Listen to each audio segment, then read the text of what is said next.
이 소설을 쓰며 여러 번 헤맸고 많이 배웠습니다.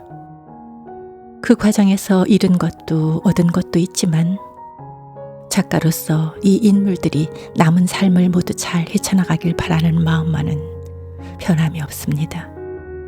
삶은 비정하고 예측 못할 일투성이나 그럼에도 우리에게 이야기가 있다는 사실에 감사한 시간이었습니다. 김혜란 작가의 인사 첫 문단입니다. 안녕하세요. 감성편지 김다원입니다. 문학동네에서 펴낸 이 중 하나는 거짓말 표지 그림이 인상적입니다. 세 사람의 뒷모습이 나옵니다. 뒷모습은 거짓을 가장할 수 없다는 듯 어떤 거짓말이 있을지 이야기가 궁금합니다. 시작 부분을 읽어드립니다. 구독과 좋아요를 주시면 제가 더 큰 용기를 얻습니다. 지우는 K씨 한 파출소의 의자에 앉아 보호자를 기다렸다. 공사장 숙소에서 나와 서둘러 뛰다가 오토바이 배달기사와 부딪히는 바람에 한바탕 소동을 치른 뒤였다. 경찰은 지우에게 부모의 연락처를 물었다. 지우는 엄마는 최근에 돌아가셨고 아버지는 오래전 소식이 끊겼습니다. 고 했다. 경찰이 혹시 다른 어른은 없는지 묻자 지우는 할 수 없이 선우 아저씨에게 연락했다. 그러곤 유리문 밖 바람에 휘청이는 2월의 겨울나무를 바라보다 그대로 잠이 들었다. 그 사이 지우는 짧은 꿈을 하나 꿨다. 꿈속에서 지우는 제 앞의 빈 종이를 한참 응시했다. 지우는 뭔가 고민하다 손에 사비연필을 쥐었다. 그러곤 오랜 시간 공들여 새를 그렸다. 어깨 힘을 이용해 대범하게 새의 윤곽을 잡고 섬세하게 깃털 결을 살리고 작고 까만 눈에 물기를 주었다. 언젠가 조류도감에서 본 솔새였다. 그런데 얼마 뒤 한 남자가 다가와 그 그림을 빤히 들여다보더니 기묘하게 웃으며 말했다. 개를 참 잘 그렸네. 지우는 어려서부터 지우개를 좋아했다. 작고 말랑한 데다가 한 손에 쏙 들어오고 값도 비싸지 않아서였다. 훌쩍 키가 자란 뒤에도 지우는 종종 우울에 빠져들 때면 손에 미술용 떡지우개를 쥐고 굴렸다. 그러면 어디선가 옅은 수평선이 나타나 가슴을 지그시 눌러주는 느낌이 들었다. 앞으로 대단히 훌륭한 사람은 될 수 없어도 그럭저럭 무난하고 무탈한 삶을 살아낼 수 있을 것 같은 기분이 들었다. 물론 그런 기분은 잠시뿐이고 나쁜 일은 계속 일어나며 사람들은 쉽게 잊는다는 걸 알았지만 스스로에게 희망이나 사랑을 줄 만큼 충분히 강하지 못해 지우는 자신에게 겨우 할 일을 주었다.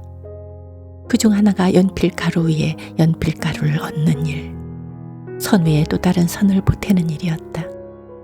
지우는 그걸 몇 시간이고 할 수 있었다.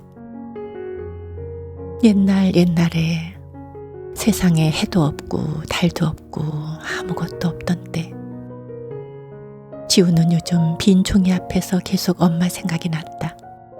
아기 때 엄마가 반복해 읽어준 그림책이 떠올라서였다. 세상에 바람도 없고 구름도 없고 아무것도 없던 때 거실 책장 앞에서 엄마 지연이 책을 고르면 지우는 재빨리 그 앞으로 기어가 이미 여러 번 본 책을 한 번 더 읽어달라 졸라댔다. 그러면 지연도 그 이야기를 처음 읽는 양 목소리를 높였다. 신은 밤을 만들었어요. 그러곤 뭔가 허전해 고민하다 자신의 엄지 끝에 침을 묻혔습니다. 그런 뒤 그 엄지로 하늘 한 곳을 문질렀어요. 지우에게 책을 읽어주던 어른들의 목소리는 대부분 다정했다. 그건 이미 이야기의 결말을 아는 이들의 평온함. 앞으로 펼쳐질 이야기가 얼마나 난폭하든 또는 얼마나 위험하든 주인공도 또 자신도 결국 제자리로 돌아올 것임을 아는 이들의 온화함이었다. 죽음을 자꾸 경험하고 죽음을 반복할 때마다 번번이 살아 돌아온 너의 자신감, 혹은 너그러움. 그럼 그런 이야기는 없어요? 스스로 이야기를 짓기 시작한 뒤로 지우는 상상 속 흐린 형상의 어른에게 물었다. 어떤? 아무도 돌아오지 않는 이야기요. 끝내 살아남는 사람들이 없는 이야기. 누구도 제자리로 돌아오지 못하는 이야기요. 상상 속 어른은 잠시 침묵하다. 그런 일이 생길 순 있어도 그런 이야기가 남기는 어렵다고 했다. 뭔가 겪은 사람만 있고 그걸 전할 사람이 없다면 다른 이들이 그 이야기를 어떻게 알겠느냐 하면서 그러곤 중요한 사실을 덧붙이듯 목소리를 낮췄다. 그러니 적어도 한 사람은 남겨두어야 해. 한 사람은. 그 말에 지우는 왠지 반발심이 들어 생존의 비위가 상해 뭐라 대꾸하려다 어디선가 들려오는 엄마 목소리에 다시 귀 기울였다. 옛날에 목소리는 먼 데서 흘러나오는 노래마냥 계속 이어졌다. 세상에 아무것도 없던 때에 지우는 잠자코 그 소리에 집중했다. 신은 밤을 만들었어요. 그러곤 뭔가 허전해 고민하다 자신의 엄지 끝에 침을 묻혔습니다. 그런 뒤 그 엄지로 하늘 한 곳을 문질렀어요. 그러자 마침내 그 안에서 지우에게 응답하듯 저쪽에서 밝은 음성이 흘러나왔다. 빛이 새어나왔습니다. 당시 피로와 허무에 절어 살던 지연도 이 대목을 읽을 때만큼은 힘을 주어 연극적인 효과를 냈다. 그러곤 어린 지우의 눈썹에 엄지를 댄 뒤 장난치듯 꾹 눌러댔다. 빛이 나왔습니다. 하고 낮이 생겼습니다. 하고 그래서 지우는 훌쩍 자란 후에도 학교 운동장에 땅거미가 질 때면 지겨움과 무서움이 분간되지 않고 최근 세상을 떠난 엄마가 몹시 그리워질 때면 저도 모르게 한 손으로 제 눈썹을 꾹 눌러보는 아이가 되었다. 어느 때는 그런 것만으로는 마음이 달래지지 않아 스스로 이야기를 짓는 아이가.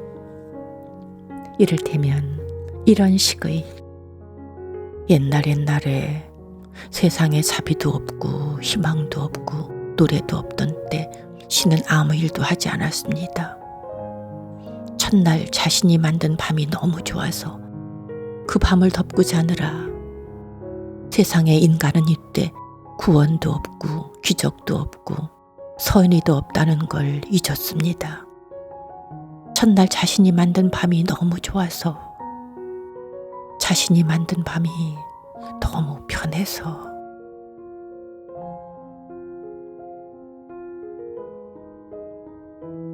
이야기는 계속 이어집니다. 삶은 가차없고 우리에게 계속 상처를 입힐 테지만 그럼에도 우리 모두 마지막에 좋은 이야기를 남기고 의미 있는 이야기 속에 머물다 떠날 수 있으면 좋겠습니다. 저도 노력하겠습니다. 김혜란 작가의 책 마지막 인사처럼 저도 더 좋은 책을 소개하고 여러분과 즐겁게 나누도록 노력하겠습니다. 고맙습니다. 다음 주 토요일에 뵙겠습니다.